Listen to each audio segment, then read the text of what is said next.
যেন মায়ের মরণ হইল না, মায়ের মরণ হইল না।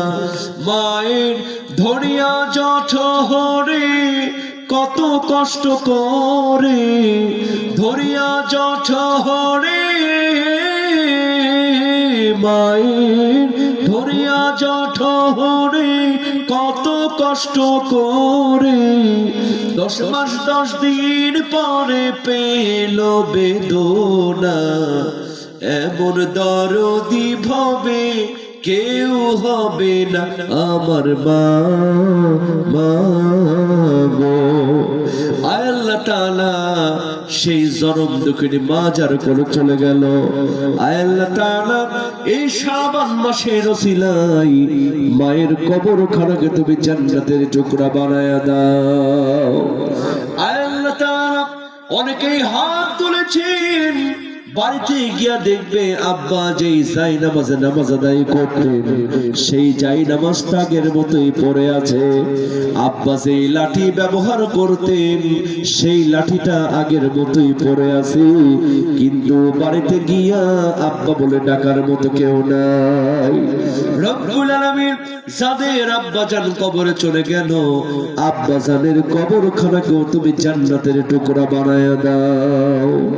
আল্লাহ তাআলা এছাড়াও যাদের দাদা দাদি নানা নানি সন্তান সন্ততি আত্মীয় স্বজন ভাই বোন কোন স্থানের মধ্যে কবরবাসী হয়ে গেছে, আল্লাহ তাআলা সকলের কবরখানাকেও তুমি জান্নাতের টুকরা বানায়া দাও। রব্বুল আলামিন আমরা যারা হাত তুলে আমিন আমিন বলছি, আল্লাহ তাআলা অনেকে অনেক রোগে আক্রান্ত, তুমি তো সবচেয়ে বড় ডাক্তার, মেহেরবানি করে সকল রোগের শিফা তুমি আল্লাহ দিয়া দাও। আল্লাহ তাআলা এই এলাকাবাসীকে আল্লাহ তুমি কবুল করে নাও, এই এলাকাবাসীকে আল্লাহ তুমি 5 ওয়াক্ত নামাজি বানায় দাও। রব্বুল আলামিন বিশেষ করে এই কোনবাড়িয়া কেন্দ্রীয় কবরস্থানের জন্য যারা দান করেছে আল্লাহ, টাকা দিয়েছে আল্লাহ, পয়সা দিয়েছে আল্লাহ, জায়গা দিয়েছে, জমি দিয়েছে আল্লাহ, সকলের দানকে কবুল মঞ্জুর করে নিয়া জান্নাতের মধ্যে আল্লাহ তুমি জান্নাতি ঘর বরাদ্দ করে দাও। রব্বুল আলামিন আল্লাহ তাআলা এই ইসলামী জালসাকে তুমি কবুল করো।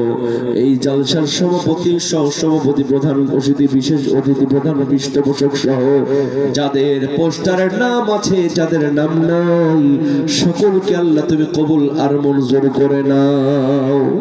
আল্লাহ